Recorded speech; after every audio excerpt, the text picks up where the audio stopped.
I'm Andrea Giles, and you're listening to the Heal from Infidelity podcast, episode number 99. Will it always hurt? Hello, and welcome to the Heal from Infidelity podcast, where courageous women learn not only to heal from their spouse's betrayal, but to become the boldest, truest, most decisive, and confident versions of themselves ever. If you know there's more for you than the life you're currently living, but don't quite know how to get there, you are in the right place. Stick around to learn how to create a life that will knock your own socks off. Is it possible? It is, and I'm here to show you how. I'm your host, Andrea Giles. Are you ready? Let's dive in. Hi, friends. I'm happy to be here today. Before I dive into this week's episode, I want to talk to you a little bit about what's going on in my business. There's a lot of big things happening over here in Andrea Giles coaching land. I am going to be making some big changes. So everything in my business has grown up quite a bit since I first started coaching. I graduated in 2018 and then started really coaching a lot of people in 2019. And a lot of things have changed. I have a different business structure than I used to. I have birthed my signature program, No in 90. And my website is a little outdated, just a lot of different things. And so just keep an eye out. I'll be announcing some things. My website will be updated. Some things about my podcast are going to be changing, just some little updates. And my program, NOAA 90, is going to be changing in structure so that people can apply for it at any time. And if you're accepted, you don't have to wait for the next group. I do take very seriously who I accept into the group and as clients, because I want to have a culture of like-minded people who are ready to do this work, okay? Not as a matter of shame or anything like that, but that you have to kind of be in a certain frame of mind to really receive and do the work that we do inside the program. And so I do have people apply and I vet carefully who I allow in. But I'm changing it so that people can apply at any time and not have to wait till the next group opens. And to keep that supported really well, I am going to be adding in some things that will make sure everyone is really well taken care of, adding in some extra coaching, adding in lots of things to make sure that everyone in there gets what they came for. It will be amazing, and I'm so excited. So keep your eye out. Okay, so today I want to address a question that I get a lot that I want to shed some light on here. The question is, will it always hurt? Will this pain ever go away? Will I ever feel normal again? So before I get into it, I want to ask you a question. Have you ever in your life had an experience that you thought you would never get over or move past? You just thought that it would always kind of just sit there and hurt. Maybe it was a breakup, a really painful breakup, a divorce, a big error at work, a misstep with a child, or maybe death, the loss of a loved one, or an injury that you sustained. There's so many different things.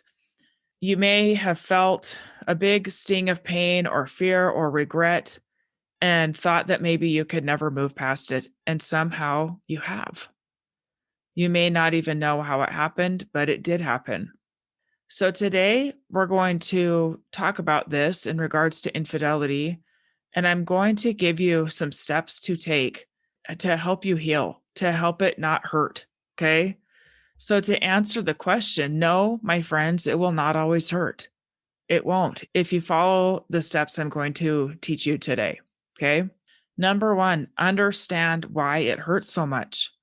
For every single person, infidelity hits differently based on your own past experiences.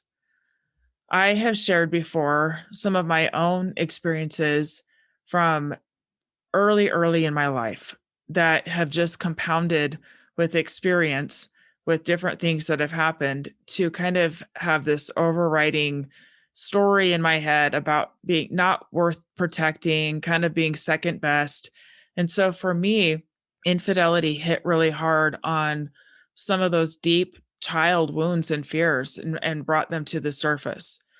Okay. You have your own things that this is hitting on, your own wounds that this is hitting on. It will sound different than mine based on your own stories, the meaning that you are attaching to it. Okay. You might be making it mean that you failed in some way, that you weren't good enough, that you made a mistake in marrying them in the first place or being with them, that you must not be worthy in some way. So, what have you made it mean?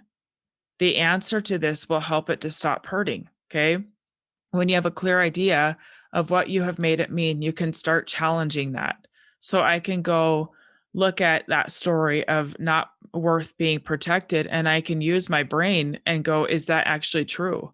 Like, of course it's not. Of course I was worth protecting. I just didn't have the people in my life as a child who could. I had a dad who died, and then I had a stepdad who had his own mental health issues, and my mom was trying to survive, and ultimately she divorced him. And then I had a third dad, and they were also in survival mode, really struggling financially, struggling to blend families, and there just wasn't a lot to give me. And it never was anything about my worth or not being worthy of protection. It was more that those resources were not available for me. And that's just my interpretation of it. So each of you have interpreted things in a way that makes it hurt more. It's making some story that you have in your brain more true. Okay, so it's like a wound, like a way that we get hurt physically. So let's say that you keep stubbing your toe really hard every time you walk by a certain chair at night. Okay, we can believe that we are clumsy. We can hate that we keep hurting our toe and keep nursing our aching toe. Okay, it keeps bleeding and we're washing it and putting band-aids on it, maybe some Neosporin or something. And we can be mad that it keeps happening. But until we actually stop and go move the chair, right? What it's not us that's off. There's nothing wrong with us. It's that our foot keeps smacking a chair. So we have to move the chair and let our wound heal. Okay. Our hearts and minds work the same way. There are thoughts that are causing the pain. There are beliefs that are causing the pain. We have to notice what they are. And instead of treating the hurt toe, we need to go move the chair. Okay. It's not the infidelity itself. It's what we make it mean. Okay. Number 2, understand that hurting and remembering are two separate things. Sometimes we want to forget something because we think the memory of it is causing us pain. So we just kind of want to go numb to it. We want amnesia. That would be great, right? Let's just have some amnesia. In reality, like point number 1, it's all the thoughts that we attach to the memory that are hurting us. So if you notice yourself remembering that it happened, that is actually not the problem. And it's also not the source of your pain. And sometimes remembering is a good thing. Let me explain. We recently had 9/11, September 11th, and that was a pretty traumatic day for Americans several years ago, right? Lots of people died. We were under attack and we went to war as a result of that attack. Many of us were watching in real time. Like I was watching the news when I saw the second tower struck and knew I just started to cry because I knew that it was no accident and that we were under attack and knew that many people had just died. Okay, so right after 9/11, many of us felt a lot of fear, grief, horror. I'm sure many of you listeners experienced some of those things, okay? But now, years later, it's a day to remember. It's a day to ponder. It's a day to think about, to question how far we have come and what we need to do better, what I can do better to be a good citizen of my country. Okay. The same can be practiced with infidelity. Remembering can show us how far we have come. It can show us what we still want to work on. It can keep us in line. It can keep us accountable. It can help us keep our spouse accountable if we are still in that relationship. Okay. It can help us to see how we want to move our relationship forward and how to best help ourselves move forward. You don't have to forget to stop hurting. That is not the goal. Here's the thing, as the pain subsides and you don't hurt all the time, the memory will actually fade and you won't remember it all the time. There will be days and weeks where it doesn't pop up at all. You will reprogram your brain. Okay. I remember right after 9/11, for several months, whenever I saw an airplane flying in the sky, I couldn't help myself but imagine it going and crashing into a building. That's where my brain went every single time. I had a new association with airplanes of being hijacked and crashing into buildings. And that was for a long time. And I remember wondering if I'd ever lose that association. And here, 21 years later, I don't think about that at all. I just see an airplane in the sky and sometimes think, oh, I wonder where they're going. I wonder, asking my questions about it, just notice it. It's the same with infidelity. It will take up less space in your mind. It will not hurt as bad. Okay. You will just notice it. But fighting ourselves to stop remembering will ultimately create more problems for ourselves. We'll be resisting it. So you can let it be there and notice in like step number one, what you're making it mean that it's there. Remembering is not the problem. It's the meaning that we attach to it that creates the problems. Okay. Number 3, set boundaries around your thoughts. If you have a wound, you will be tempted to pick at it. Maybe it's uncomfortable and it itches. Maybe it stings. So you want to massage it and pamper it. You might want to peek at it constantly to see how it's doing. What wounds really need is to be left alone, right? How many of you have ever had a wound that the doctor's like, you need to leave it alone. You need to just let it be, rest. Stop trying to do things with it. Just let it be.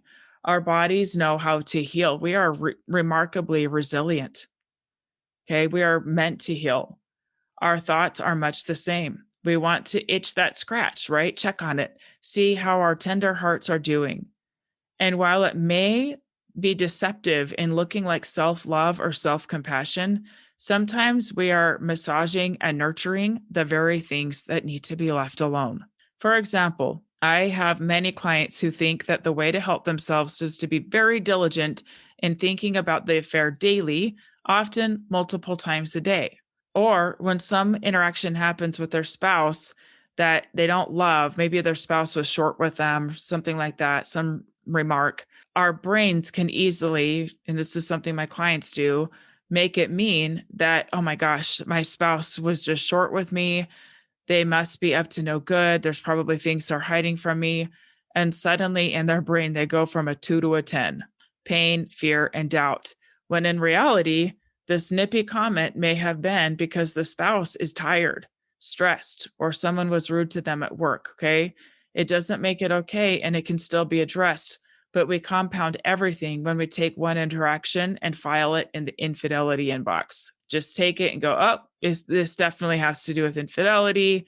Let's just add it in with this other massive stack of things in here. And suddenly we've created this mountain for ourselves when really it goes in a separate file and may need to be looked at, but it doesn't have to be in the same space as infidelity. Okay. This is where brain boundaries come in. When you notice something that happens that bothers you or reminds you in some way of the infidelity, notice how you feel. It will become very familiar over time. The feeling will become familiar. You can notice it, see it, and decide if you want to take the bait, so to speak, and make it mean something about the infidelity, or if you want to see it as someone interacted with you in a way that you didn't love. He did, and he didn't love it, or she did, or whoever it is that you're talking to. You get to choose where you place it. You get to choose how much you want to stoke that flame. Okay. Decide beforehand what boundaries you want to set in your own mind. You can have a protocol for yourself that helps you decide what to do when your brain makes it really important to remind you of all the pain and the hurt. Okay.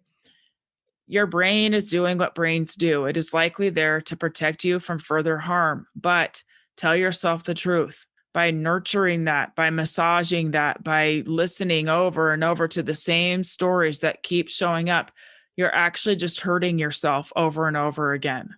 Whether you are still married or not, this process works the same. You can be separated and divorced and still play out all the painful details and remind yourself constantly how much you hurt. Or you can try these 3 steps and they will help you. And over time, the wound does heal. You will not hurt all the time. You'll notice that you go several days without hurting.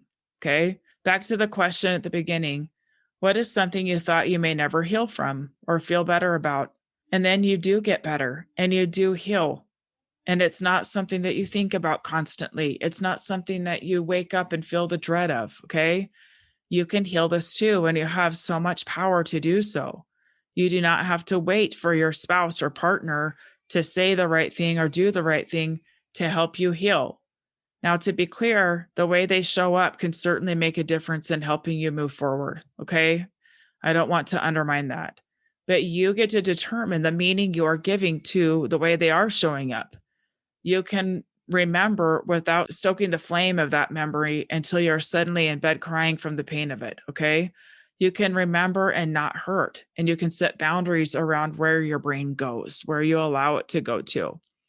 And lastly, my friends, sometimes we will have memories or significant dates come up or times of year or any number of other things that will take us back, and the pain will just appear seemingly out of nowhere. In those moments, treat yourself like you would a child. You would never say to a child, "Why are you still crying over this? Get over it already." You would hold that child, you would love them, you would listen to them until they felt secure and calm. Please give yourself that same love and grace. Nurture yourself, love yourself, have compassion for yourself. Sometimes there are emotions that need to be processed, grief that needs to be felt still. It's all part of the process. And guess what? It means that you're healing, because as we heal different layers, we create safety for new layers of healing to occur. When we show our bodies and our brains that we will address it, that we will take care of it, that's when trauma can be healed. That's when it can come to the surface and be seen and listened to and heard. Okay. So treat yourself like you would treat a child. Eventually, you will notice that you haven't cried in a long time. The thing that seemed like it would ruin the rest of your life is no longer taking up precious real estate in your mind or your heart. My friends, this is healing, and it is available to you, and it will happen for you if you work this process. Okay? You'll have so much power here to heal yourself. All right. I love all of you. Thank you so much for listening. Thank you for sharing. Thank you for reviewing, and I'll see you next time. Bye-bye. Thank you for listening to the Heal from Infidelity podcast. If you would like to be kept in the know about upcoming free classes, new podcast episodes, and other ways of working with me, go subscribe to my weekly email. You can subscribe at AndreaGiles.com/lies-about-infidelity/. Again, it's AndreaGiles.com/lies-about-infidelity/. I will see you next time.